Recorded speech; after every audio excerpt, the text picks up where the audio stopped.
Githunguri Member of Parliament Gathoni Wamushomba has opined that if Raila Odinga does not clinch the African Union Commission AUC chairman position, he should retire from politics.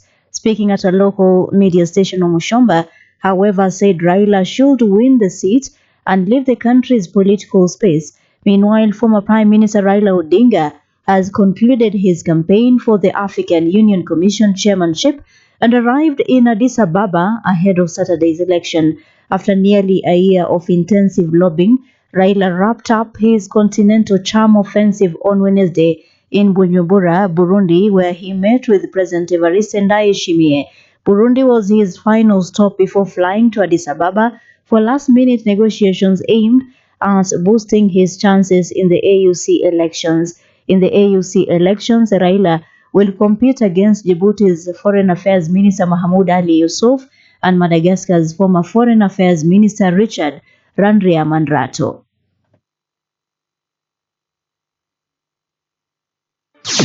This is 95.0 Iqra News.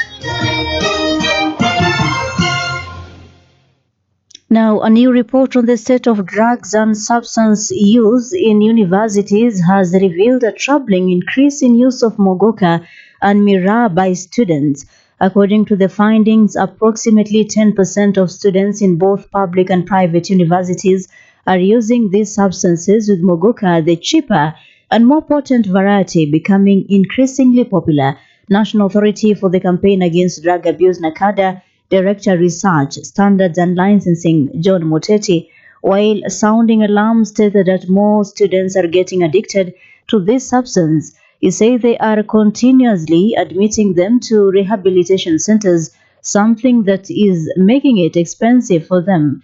In contrast, Mira, a more expensive version that includes both the leaves and stems of the plant, is mostly consumed by affluent students. Muguka is a low-cost, highly addictive variant of hart grown in Embu, Meru, and Tharaka Nithi counties in central Kenya.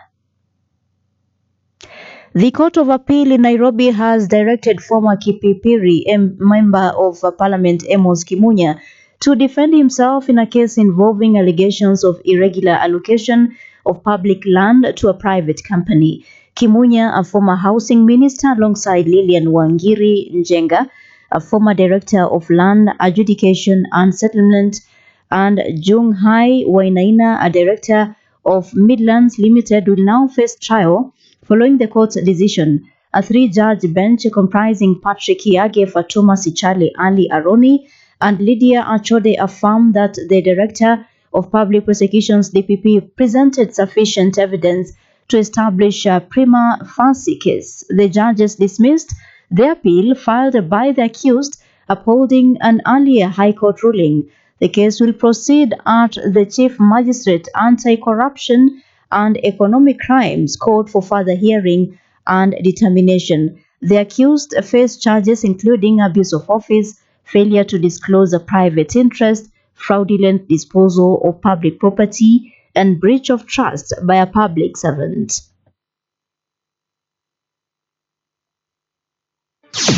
This is 95.0 Iqra News.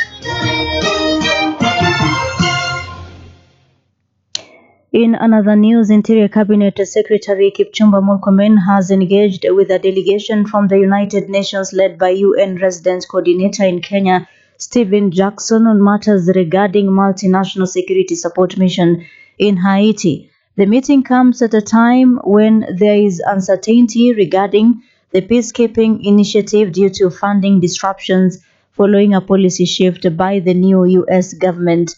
Following the meeting, Murkomen noted that the mission has the full support of the United Nations. Murkomen's meeting with the UN delegation came just days after President William Ruto announced that the US had exempted the MSS mission in Haiti from its foreign funding freeze.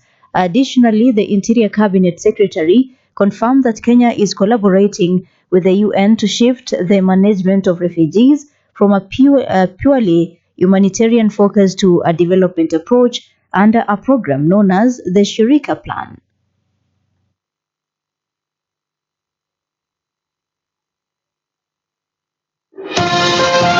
to the international news. And Hamas says the group will continue to implement the Gaza ceasefire agreement in accordance with what was signed, including the exchange of prisoners according to the specified timetable. Earlier, Israel Defense Minister Israel Katz again threatened to resume the war on Gaza, jeopardizing the release of 3 Israel captives scheduled for Saturday. Hamas officials have held talks in the Egyptian capital, Cairo, with mediators Egypt and Qatar to address obstacles including an Israel ban on entry of heavy machinery and mobile homes in Gaza. Gaza's health ministry confirms 48,222 deaths in Israel's war on Gaza, while 111,674 people have been wounded. The government media office has updated the death toll to at least 61,709 people, saying thousands missing under the rubble are now presumed dead. And that is the end of our bulletin. It's now 9 minutes past the hour. I'm Samira Galoro. Assalamu alaikum wa rahmatullahi wa barakatuh.